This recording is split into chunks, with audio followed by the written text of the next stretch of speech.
All right, everybody. Today our read aloud for science is called Earth's Atmosphere.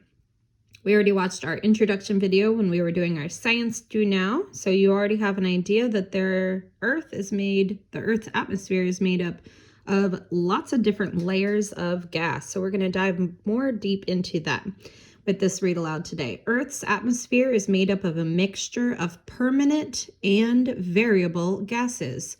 These gases are all mixed together. Any sample of air is a mixture of all of them. The gases mix because the air particles are always moving near Earth's surface. Above about 90 kilometers, the gases mix less, and there are more light gases such as hydrogen and helium. There are extreme temperatures in the universe. The temperature can be as cold as negative 270 degrees Celsius. Near hot stars, such as the sun, it can be very hot, up to thousands of degrees. But there are few places in the universe that have a temperature between those extremes of hot and cold. Earth is one of those places where the temperature is just right. On a typical day, the temperature range on Earth is only about 100 degrees Celsius. It might be 45 degrees Celsius in the hottest place on Earth and negative 55 degrees Celsius at one of the poles. The measured extremes are 57 degrees Celsius in Death Valley, California, recorded on July 10th of 1913, and negative 89 degrees Celsius in Vostok, Antarctica on July 21st, 1983. That's a range of a temperature on Earth of 147 degrees Celsius. So here are some photos that shows the space shuttle astronauts that took this photo while they were orbiting around the Earth. You can see a side view of the Earth's atmosphere. The black bumps pushing into the troposphere are tall cumulus clouds, so the clouds that we see. The crew of Apollo 17 took this photo of Earth in December of 1972 while on their way to the moon. The small green box at the top of the Earth's image shows about how much area is in the atmosphere photo. So if you look right here at this little tiny box of green, that is a zoomed in version of the different layers. So you can see that. All right, so here is the model of the different layers of the Earth's atmosphere.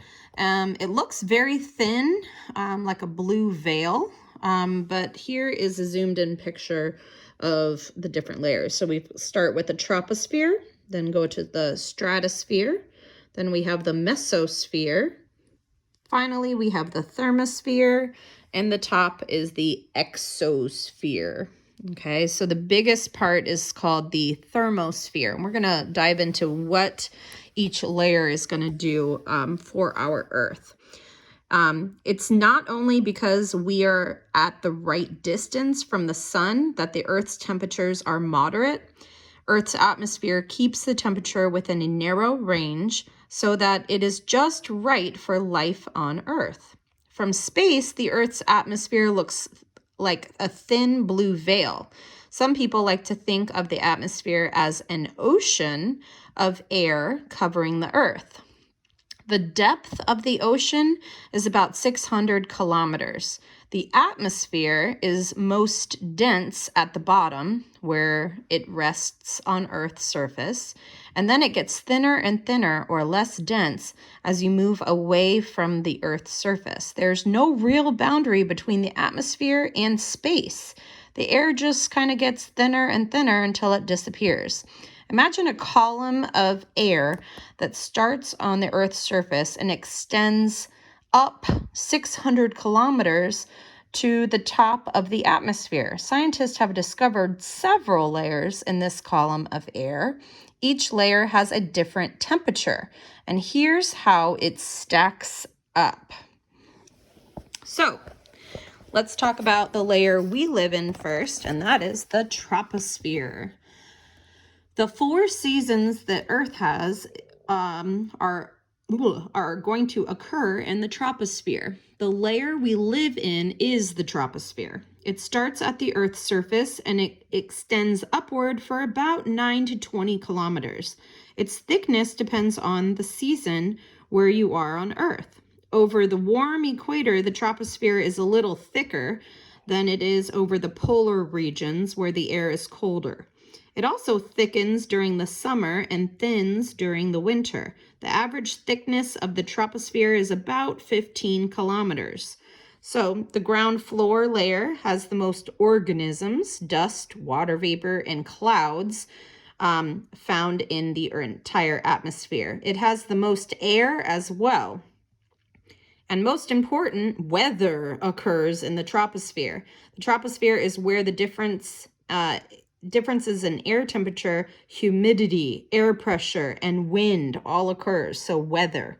The properties of the temperature, of humidity, air pressure, and wind are important weather variables. Meteorologists launch weather balloons twice a day to monitor the weather variables. And the balloons float up through the troposphere to about 18 kilometers high in the sky. So we've got weather happening in the troposphere.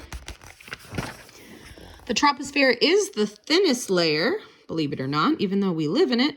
It only has about 2% of the depth of the atmosphere. It is the most dense layer, however, containing 4/5 or 80% of the total mass of the Earth's atmosphere. Earth's surface, both land and water, absorbs heat from the sun and warms the air above. Because the air in the troposphere is heated mostly by the Earth's surface, the air is warmest when it is close to the ground. The air temperature drops as you go higher and higher. At its highest point, the temperature of the troposphere is about -60 degrees Celsius. The average temperature of the troposphere is about 25 degrees Celsius. Mount Everest, located in Nepal and Tibet, is the highest landform on Earth, rising 8.848 kilometers into the troposphere. The air temperature at the top of this mountain is far below freezing most of the time. There is also less air to breathe at the top of Mount Everest. Climbers usually bring oxygen to help them survive the thin air. I don't know if I would ever want to do that. All right, now let's go into the stratosphere. The stratosphere is the layer above the troposphere. It is about 15 to 50 kilometers above Earth's surface and has almost no moisture or dust. It does, however, have a layer of ozone that absorbs ultraviolet or UV radiation from the sun. The temperature stays below freezing until you reach the top part of the stratosphere, where the ozone absorbs energy and warms the air about 0 degrees Celsius. The jet stream is a fast-flowing stream of wind, travels generally west to east in the region between the lower stratosphere and the upper troposphere. Many military and commercial jets take advantage of this jet stream when flying west to east. The jet stream winds move cold air over North America, and this brings cold temperatures and storms. So when you think about getting on an airplane, you're going to be flying right above the troposphere and below the stratosphere line, so above those clouds whenever you are in a jet or plane. All right, the next layer we have is the mesosphere. It is it's above the stratosphere, and it's 50 to 85 degrees kilometers above the Earth's surface. The temperature is colder than the stratosphere. Its coldest temperature can be -90 degrees Celsius in the upper mesosphere.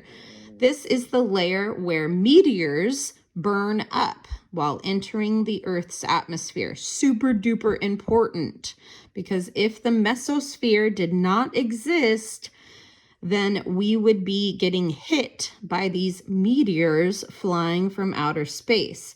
But luckily, the mesosphere burns up those meteors, and we call that a shooting star. Beyond the mesosphere, above it or higher, we have the thermosphere. The thermosphere is the most difficult layer of atmosphere to measure. The air is extremely thin. The thermosphere is where the atmosphere is first heated by the sun. A small amount of energy coming from the sun can result in a large temperature change. When the sun is very active with sunspots or flares, the temperature of the thermosphere can be 1,500 degrees Celsius or higher. Temperature defines these four layers. The boundaries between the layers are not fixed lines, so they can change with the seasons. So here we've got a photo of meteors burning up in the mesosphere. We have a picture of the space shuttle orbiting the Earth in the thermosphere. And then we have the International Space Station that is in the thermosphere above Earth. So we actually have astronauts that are living on the International Space Station, and they're basically floating around in the thermosphere. Earth's atmosphere fades into space. So right above the thermosphere, we have our last one. Beyond the thermosphere, Earth's atmosphere fades into space. And this is called the exosphere. It's where the gas particles escape into space. In this region, the temperature drops extremely cold, negative 270 degrees Celsius. Just like outer space. The 600-kilometer column of air pushes down on the surface of Earth with a lot of force, and we call that force air pressure. We are not aware of it because we're adapted to live under all that pressure, but there is a mass of about one kilogram pushing down on every square centimeter of the surface on the Earth. Your head, it has a surface of about 150 square centimeters, and this means you have about 150 kilograms of air pushing down on your head. That's like having a kitchen stove or a motorcycle pushing down on your head at all times. Here's another way to look at it. If all the air were replaced with solid gold, the entire planet would be covered by a layer of gold about half of a meter deep. The mass of the entire atmosphere is about the same as half a meter of gold. So, but the atmosphere, obviously, is much more valuable than that. We don't need gold if we can't breathe. So we've got the Earth's atmosphere, all the different layers, and then they fade into space. So right now, what you're going to do is you're going to answer these two questions in the Google form. Question number 1, how is Earth's atmosphere like an ocean? And the second part is, how is it unlike an ocean?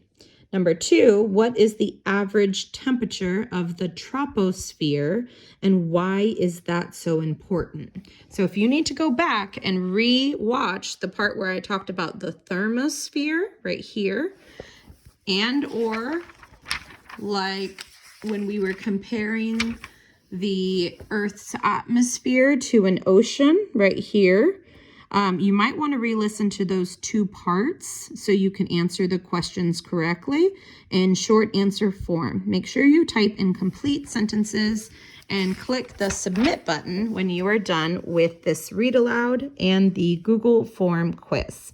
Thank you for listening and have a fabulous day. Remember, school is canceled tomorrow on Tuesday, November 3rd due to the election day. So we will see you on Wednesday.